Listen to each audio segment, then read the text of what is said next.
Even though Turbo is a hated film, This movie is genuinely so boring that I fell asleep. Like, it serves a purpose, and that is to remind the dreamers of the world that their dreams are valid. However, how does it achieve this while being hated by the masses? How did this film save this exact YouTube channel from termination? And what can we learn from it to keep pushing towards our dreams even when people mock us and make us feel like we're chasing waterfalls?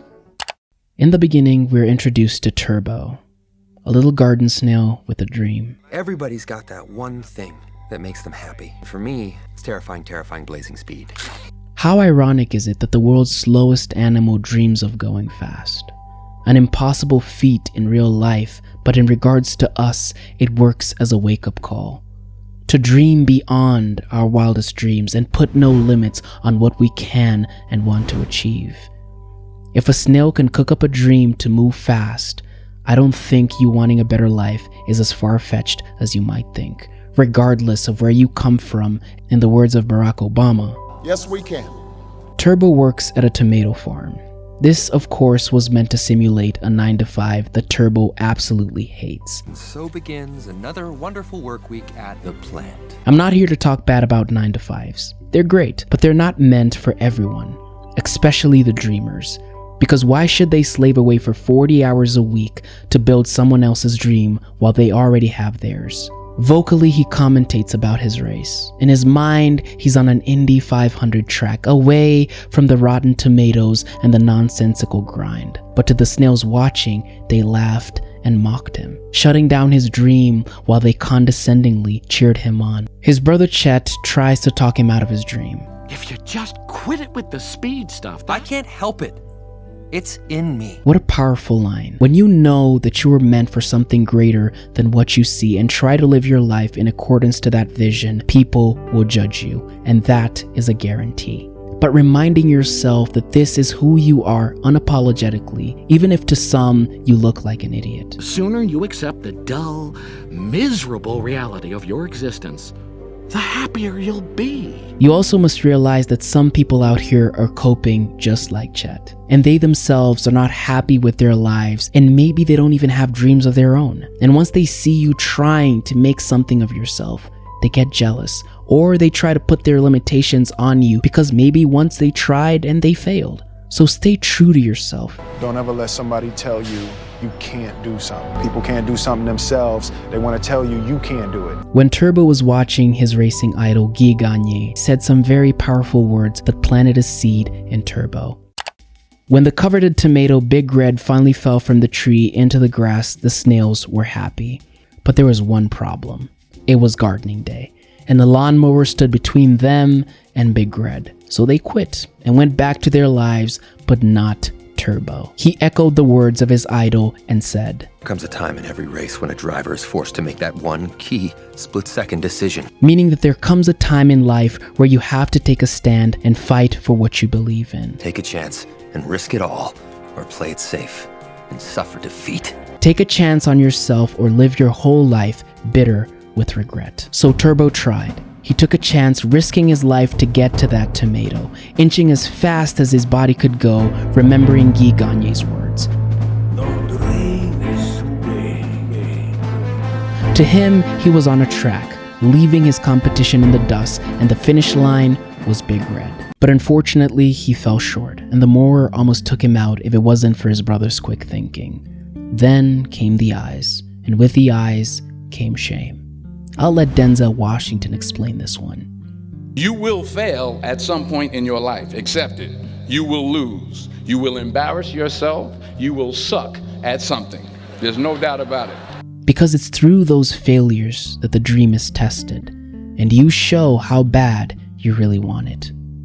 With a broken heart and shattered dreams, Turbo ends up on a bridge on top of the freeway, seeing sports cars and bikes move at incredible speeds, and with a sincere heart, he looks up to the sky and wishes he was fast.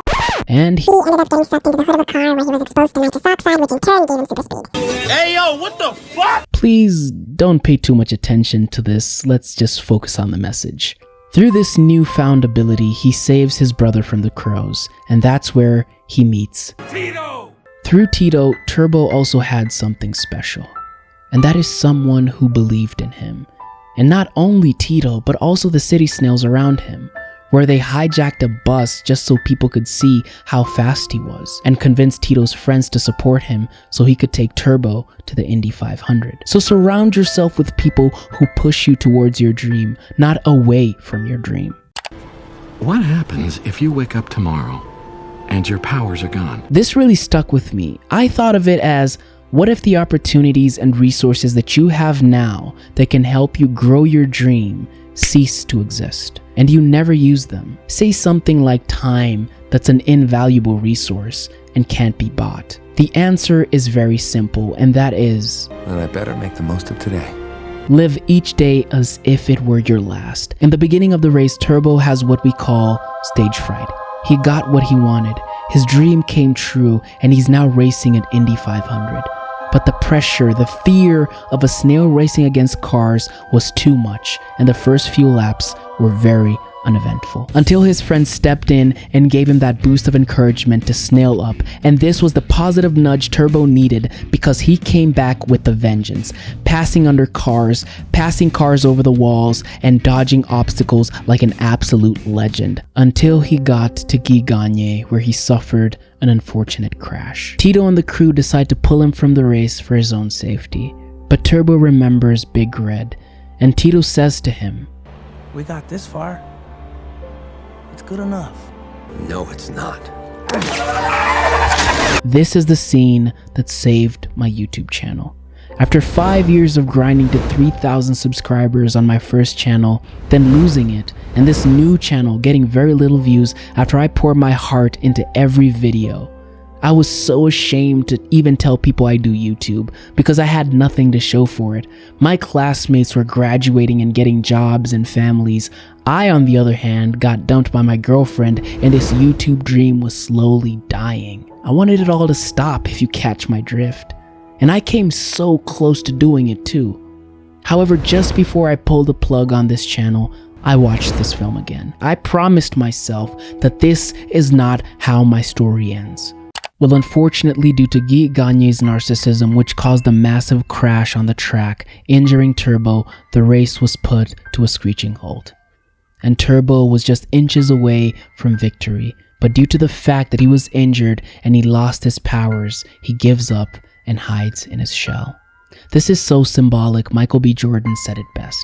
People give up right before they get what they've always wanted to get. People quit. Chet takes this opportunity to get to Turbo and reminds him that It is in you. It's always been in you. So you get out there and you win this. so in his battered state, he keeps going to finish what he started and make his dream a reality. And Guy Gagné had the same spirit, dragging his car to the finish line like a man possessed. He tries to curb stomp Turbo, who then hears Chet's famous words, Tuck and roll! to where he rolls across the finish line and Turbo wins it by a shell! he gets his dream of being an Indy 500 champion, and Tito saves his brother and friends' businesses. Hey, Angelo! We did it! We did it! We did it! A fitting end to any dreamer. So never give up. Your dreams are valid, and regardless of how hard it gets, always remember to keep trekking, fam. Hey guys, check out my Karate Kid video where I talk about a father's love from the perspective of someone who grew up without one.